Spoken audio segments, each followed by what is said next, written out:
So the Israelites have been wandering in the wilderness for 40 years.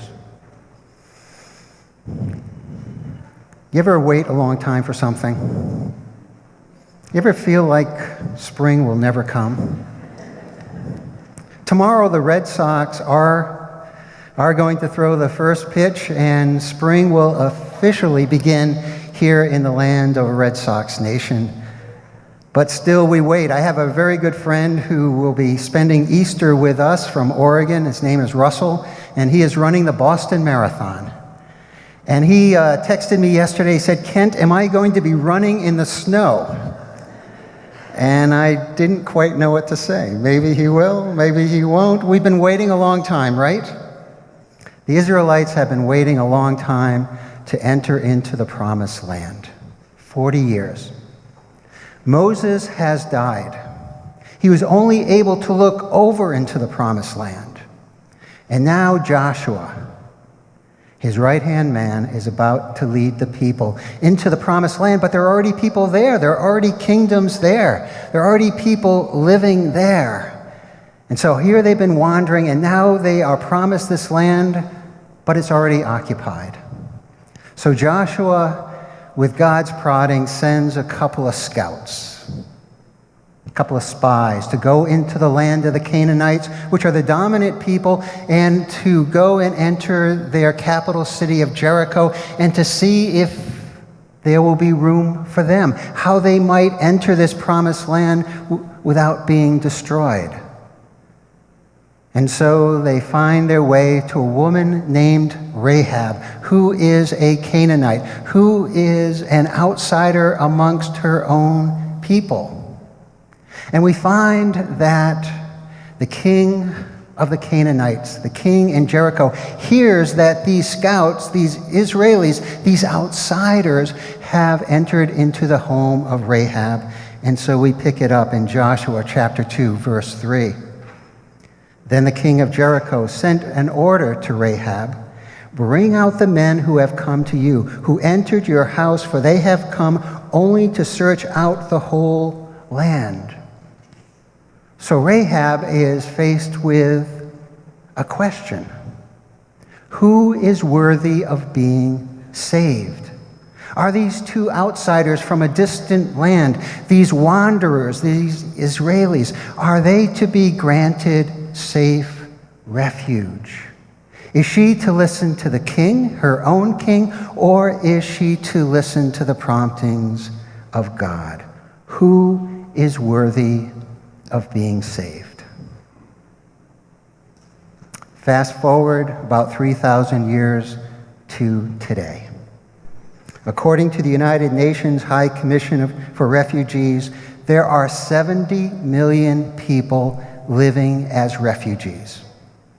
10 million more than at the height of World War II. 1 million of these refugees have found refuge today in modern-day Germany. Europe struggles to make room, each country struggling to make room for these outsiders, these refugees, while our own nation in recent months has placed new limitations on those refugees who are fleeing.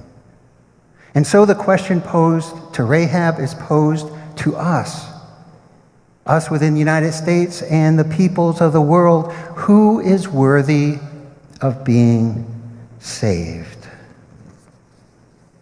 This photo of Anne Frank and her family. That is Otto Frank, the tall man. The lady in the back is Edith Frank. In the middle is Anne Frank, and the little girl is her sister, Margot. Anne Frank was born in 1929 to a Jewish family in Frankfurt, Germany. She lived most of her life near Amsterdam in the Netherlands, having been moved there with her family at the age of 4.5 when the Nazis gained control of her native land. Born as a German national, the Frank family lost their citizenship in 1945 and thus they became stateless. They became refugees.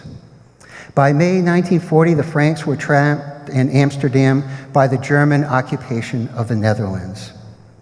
As the persecution of the Jewish population increased in July 1942, the family went into hiding behind concealed rooms, behind a bookcase which they called the Annex, in a building that Anne Frank's dad had worked.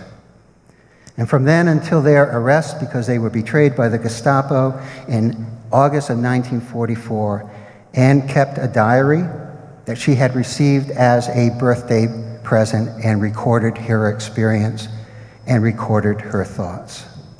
Anne, with her sister and with her parents, were concealed with 4 other refugees and provided for the next 2 years by a small circle of friends.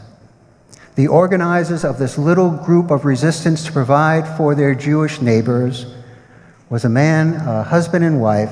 The woman's name was Mip, and the husband's name was Jan. And this is a photo of them in 1985. During the German occupation of the Netherlands, Mip was one of those helping the 8 people hide in this behind a bookcase. Her commitment, her concern, and her decisiveness, and perhaps a good dose of luck, helped keep these 8 people alive for the next 2 years. And she made their life bearable. Twice a day, she would visit these 8 people. Twice a day, she would bring humor, and she would bring a sense of hope, and she would bring food. Twice a day for 2 years, Mip and her husband Jan and another small group of supporters were the only human connection between these refugees who lived every day with great uncertainty. For Mip and Jan, her husband, the question was, who is worthy of being saved? It should be noted that Otto Frank requested a visa for he and his family to the United States several times before they had to flee and go into hiding. The immigration law of 1924 in our country, known as the Johnson-Reed Act, was a federal law set to preserve, quote unquote, the ideal of American homogeneity, which in other words is to remain a predominantly white and Christian nation. The act said that those who were immigrants from Southern Europe and Eastern Europe were to be denied, especially, they highlighted, Italians. It also set severe limits on Jews. It limited people coming from Africa, and it outright banned Arabs and Asians from immigrating to the United States.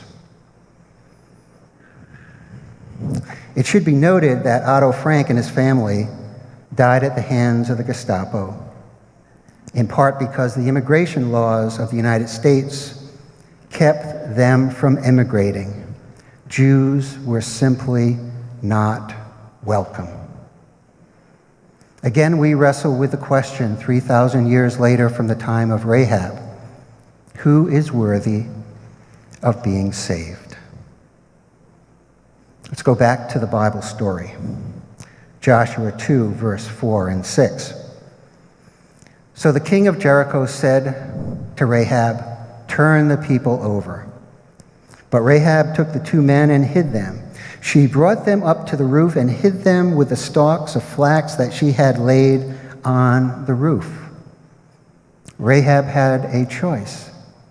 Does she obey her king, or does she obey what she senses God would have her do? Jesus in John's Gospel offers an ethic of love as the primary guide for how we are to live and what we are to do. In John's Gospel, we hear these words, "This is my commandment, that you love one another as I have loved you. No one has greater love than this, than to lay down one's life for one's friends. You are my friends if you do what I command you. And Jesus, in the story of the Good Samaritan, which we read a couple of weeks ago, and Julie, I think you preached on that passage, friends, neighbors are those who are on the margins. It's not those who are simply related to us by blood or people with whom we have things in common, but the neighbor in the story of the Good Samaritan are those who are most on the margins.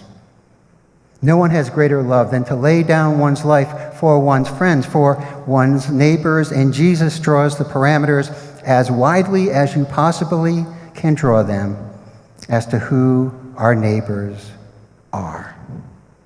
For Rahab and Jesus, the path forward is guided by an ethic of love that is to be put into action.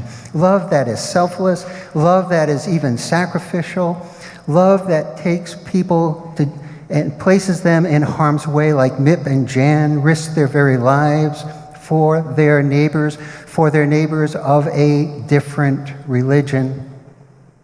The ethic of love that was alive and well in the heart of Mip and Jan and their small group of resistors provided hope for Anne Frank and her family.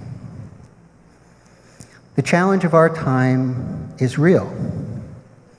U.S. Immigration and Customs Enforcement currently has 5,000 officers. I was talking to my friend Rob, who is an immigration attorney serving here in the Boston area, and he said right now there are 10,000 additional agents being trained, and within this summer and early fall, we can expect a rapid and dramatic increase in deportation of our neighbors who are undocumented, approximately 11 million. The question, of course, for us is, what would our faith have us do? What would our faith have us say? Who is worthy of being saved? How does our faith inform us? In July of 1944, a month before she and the other 7 being hit would be arrested because they were betrayed by someone that was never identified, Anne Frank, age 15, wrote these words in her diary.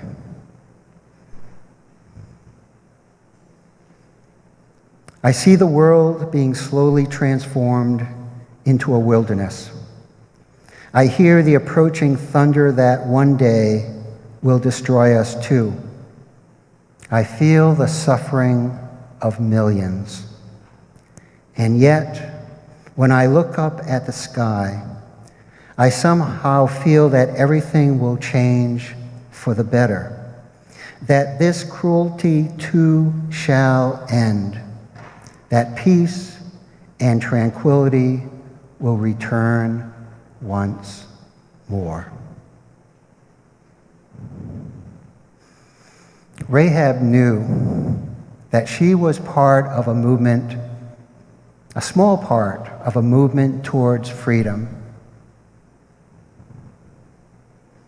Jesus knew that obedience to the gospel of love would take people of faith to places that they otherwise would not go, and do things that they would not otherwise do on behalf of people that they might barely know. The uncomfortable question is ours to wrestle with today, just as it was a question that Mip and Jan wrestled with in Amsterdam in 1941. What would our faith have us do? What would our faith have us say? I leave us with that question. Amen.